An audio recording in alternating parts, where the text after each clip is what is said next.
बिस्मिल्लाहिर्रहमानिर्रहीम। मैं हूं doctor Ghulam Shabbir, president elect PMA Punjab. 8 October को पीएमसी ने एमडी कैट का फाइनल रिजल्ट अनाउंस कर दिया। 8 अक्टूबर की सुबह ही से पीएमसी ने कैंडिडेट्स को ईमेल के ज़रिए अपना रिज़ल्ट इन्फॉर्म किया, जिसमें कईयों के नंबर 2 बढ़े हुए थे, कईयों के 4 बढ़े थे, कईयों के 15 नंबर बढ़े हुए थे। यानी जो रिज़ल्ट उनका प्रोविजनली उसी दिन जिस दिन टेस्ट दिया था उस दिन जो रिज़ल्ट आया था, और अभी फाइनल रिज़ल्ट के अंदर कईयों के मार्क्स बढ़े हुए थे। अब ये मार्क्स किस फार्मूले के तहत बढ़े कि किसी के 2 हैं, किसी के 4, किसी के 15, उस फार्मूले का ना उन्होंने कहीं जिक्र किया पहले और ना उन्होंने बाद में जिक्र किया। और मुज़ाहिरा खेज़ बात ये थी कि उनके रिज़ल्ट के साथ उस ईमेल के अंदर उनका रिज़ल्ट कार्ड पीएमसी के अटैच था, और उस रिज़ल्ट कार्ड के अंदर ऊपर नंबर और लिखे हुए हैं, और जो उनके सब्जेक्ट वाइज हैं उनका एग्रीगेट डिफरेंट, और सब्जेक्ट के अंदर भी बड़ा अजीब से नंबर थे कि किसी बच्चे के, बल्कि तकरीबन सारे ही बच्चों के जो नंबर थे वो उनके टोटल नंबर से कहीं ज़्यादा बन रहे थे। मसलन किसी सब्जेक्ट के अंदर अगर टोटल नंबर 20 हैं तो उसमें से बच्चे ने नंबर 58 लिए हुए हैं। तो इस तरह करके रिज़ल्ट बहुत ही अजीब सा आया। और इस दरमियान में उन्होंने अपनी 2 दफ़ा अपनी वेबसाइट के ऊपर मैसेज भी पोस्ट किया।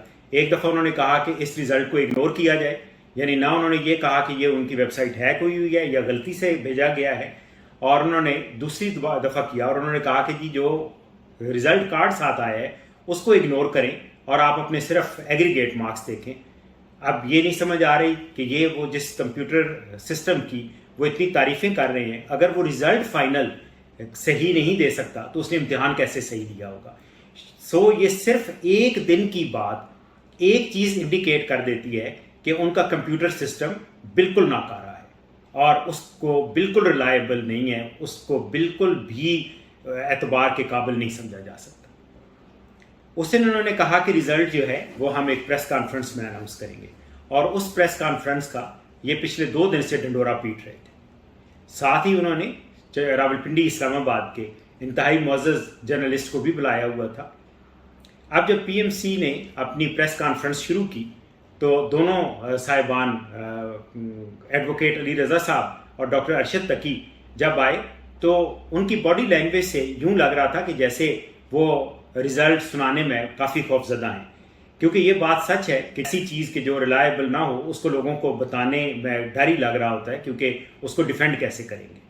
और हुआ भी यही कि उन्होंने अपनी स्टेटमेंट दी, और प्रेस कॉन्फ्रेंस का तरीका तो यही होता है कि पहले आप एक स्टेटमेंट देते हैं और फिर जो जर्नलिस्ट है उसके अंदर जो कोई एक्सप्लेनेशन वाली क्वेश्चंस होते हैं या एक्सप्लेनेशन वाली चीज़ें होती हैं उसकी मज़ीद एक्सप्लेनेशन क्वेश्चन आंसर से करते हैं, या एम्बिग्यूअस होती हैं तो उनको मज़ीद डिटेल उनको चाहिए होती है, या उन्होंने मज़ीद कुछ एक्सप्लोर करना हो तो क्वेश्चन आंसर। अभी पहला क्वेश्चन ही हुआ था जो कि एक मुअज़्ज़ज़ साफ़ी ने किया, और वो बहुत ही कॉमन क्वेश्चन था जो सबके ज़हनों में आता है कि आप इधर रिज़ल्ट सुना रहे हैं और बच्चे जो हैं वो तो इस इम्तिहान को ही नहीं मान रहे, आपके इम्तिहान के तरीक़ाकार के ऊपर बहुत ज़्यादा एतराज़ात हैं, और इन्हीं जो बच्चों का प्रोटेस्ट है उसके अंदर बलूचिस्तान में एक बच्ची अपनी जान से भी हाथ धो बैठी है।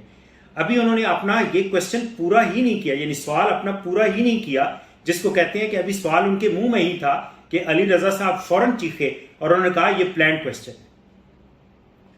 भाई what you mean by plan? और उनका कहने का अंदाज ये था प्लान का कि जैसे उनके ऊपर कोई मिसाइल बरसाने की कोशिश की जा रही है, यानी उन्होंने कहा कि प्लीज़ डोंट अटैक। हालांकि साफ़ी तो बड़े आराम से क्वेश्चन कर रहे थे, और क्वेश्चन करना साफ़ियों का ये राइट था क्योंकि आपने खुद बुलाए हुए थे। अब ये हुआ कि इसी बात के ऊपर दोनों हजरात उठे और उन्होंने कहा जी हमने क्वेश्चन आंसर लेने ही नहीं, क्योंकि उन्होंने क्वेश्चन आंसर ना लेने का फैसला पहले ही किया हुआ था, क्योंकि उन्हें पता था कि जब उनकी स्टेटमेंट की एनालिसिस क्वेश्चन आंसर से होगी तो उनका सारा झूठ सामने आ जाएगा, और उनका जो तरीक़ाकार था इम्तिहान एक ठेकेदार को देने से लेकर इम्तिहान के कंडक्ट होने तक, शादी हालों के अंदर सब स्टैंडर्ड इक्विपमेंट के साथ कंडक्ट होने तक, और क्वेश्चन पेपर के ऊपर जो एतराज़ात थे वो सारे एतराज़ात लोगों ने पूछने थे, और ज़ाहिर है झूठ का क्या जवाब हो सकता है। उसके बाद अली रज़ा साहब ने एक और बहुत ही मिसरीडिंग टाइप की जिसको कहना चाहिए कि मिस इन्फॉर्मेशन लोगों को दी और लोगों को गुमराह करने की कोशिश की, और उन्होंने फरमाया कि 40 मिलियन MCQs थे, 40 ملین MCQs کیسے ہو سکتے ہیں جناب؟ اس کا مطلب ہے 4 کروڑ. یہ تو FSC کے جو سائنس سبجیکٹس ہیں ان کے جو کورس بکس ہیں ان کے الفاظ بھی 4 کروڑ نہیں ہوں گے. آپ نے کیسے 40 ملین یعنی 4 کروڑ MCQs دے دیے؟ کتنی بڑی مس لیڈنگ اسٹیٹمنٹ ہے. اب آپ دیکھیے کہ پچھلے کئی دنوں سے ایڈوکیٹ علی رضا صاحب نے بھی اور ارشد تقی صاحب نے بھی جب بھی کبھی بات ہوئی, ان سے ڈائریکٹلی بات ہوئی یا میڈیا پہ انہوں نے آ کے جواب دیا, تو انہوں نے کہا کہ wait for post exam analysis. اور انہوں نے بڑے زور و شور سے کہا کہ جی ہم نے قائد اعظم یونیورسٹی سے پوسٹ ایگزام انالیسس کرایا ہے. اپنی پریس بریفنگ میں تو انہوں نے پوسٹ ایگزام انالیسس کا بالکل ذکر ہی نہیں کیا.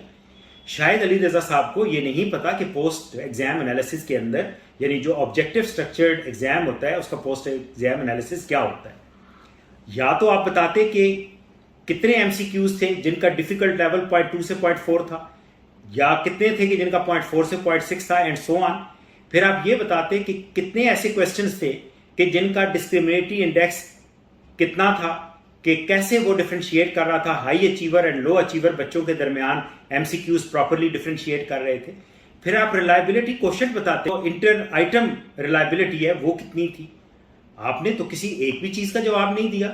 آپ نے کہا کہ جی ہم ریویو بھی اس کو کریں گے, ہم دیکھیں گے کہ جو لوگوں نے الزام آپ پہ لگایا کہ جی آپ کی بیچ میں ویب سائٹ ہیک ہو گئی تھی, کئی دن ایسا ہوا کہ آپ رزلٹ نہیں دے سکے, آپ نے کسی ایک چیز کا جواب نہیں دیا اس کے اندر.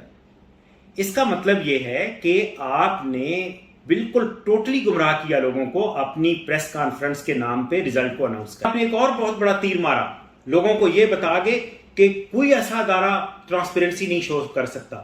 کوئی بچہ بھی آئے ٹیب کے اوپر بیٹھے اور اپنا رزلٹ چیک کر لے, وہ خاک رزلٹ چیک کرے گا. آپ نے کیا اس کو کی دی ہوئی تھی؟ آپ تو کہیں گے کہ جی تم نے کیا ہی یہی ٹیسٹ تھا.